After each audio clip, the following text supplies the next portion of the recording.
কয়েকদিন যাবত যে ঘটনাগুলো ঘটতেছে তাতে মনে হচ্ছে যে পরিকল্পিত। এই যে কিছুদিন আগে একটা ট্রেন দুর্ঘটনা ঘটলো, অর্থাৎ ঈদের ছুটিতে একটা ট্রেন দুর্ঘটনা ঘটলো। সেটা ভাবলাম যে ট্রেন লাইনের সমস্যা ছিল, দুর্ঘটনা ঘটছে।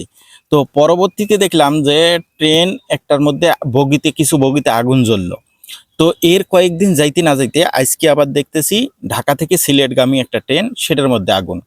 তাতে কি ক্লিয়ার বোঝা যাচ্ছে না যে এর সাথে কারো না কারো ষড়যন্ত্র আছে, মানে পরিকল্পিতভাবে এইগুলা কাজ হচ্ছে। সেদিন লাইন থেকে ট্রেন বিচ্যুত, মানে লাইন থেকে ট্রেন পড়ে যাওয়ার যে ঘটনা, সেখানে লাইনের একটা সমস্যা ছিল।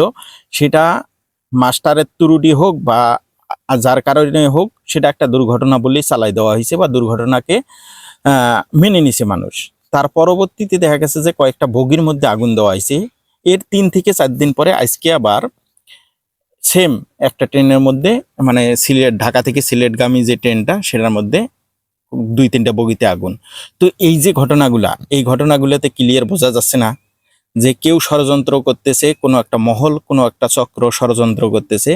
আর যারা ষড়যন্ত্র করতেছে তাদের কি কোনো ক্ষতি হইতেছে? ক্ষতি হইতেছে না, হইতেছে দেশের সম্পদ নষ্ট হইতেছে, দেশের সম্পদের ক্ষতি হচ্ছে, দেশের সাধারণ জনগণের ভোগান্তি হচ্ছে, দেশের সাধারণ জনগণ চলাফেরায় ত্রুটি হচ্ছে।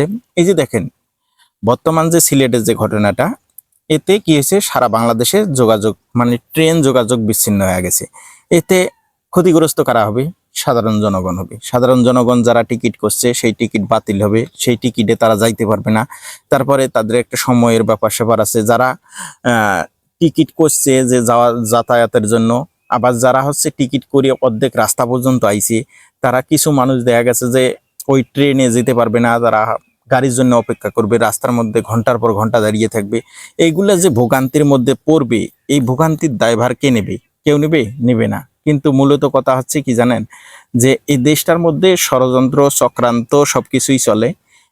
এই দেশের মধ্যে যে একটা বিশেষ করে একটা বিষয় দেখা যাচ্ছে, লক্ষ্য করা যাচ্ছে যে কোনো একটা চক্র, কোনো একটা মহল, কোনো একটা দুষ্কৃতিকর এই সমস্ত ঘটনাগুলো ঘটাচ্ছে। আর এই ঘটনাগুলোর সাথে মনে করেন যে দেশের অর্থনৈতিক ক্ষতি হচ্ছে, দেশের অর্থনৈতিক সমস্যার মধ্যে পড়তে হচ্ছে।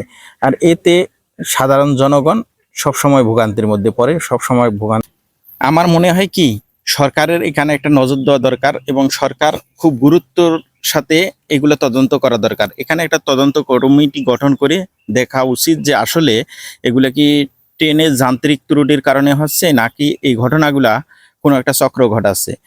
এদের একটা টিম গঠন করে ভালোভাবে তদন্ত করে যারা এর সাথে জড়িত তাদেরকে অবশ্যই আইনের আওতায় আনা উচিত, এবং যাতে সাধারণ জনগণ, যাতে সাধারণ মানুষ একটু শান্তিতে চলাফেরা করতে পারে, ট্রেনে চলাচল করতে পারে।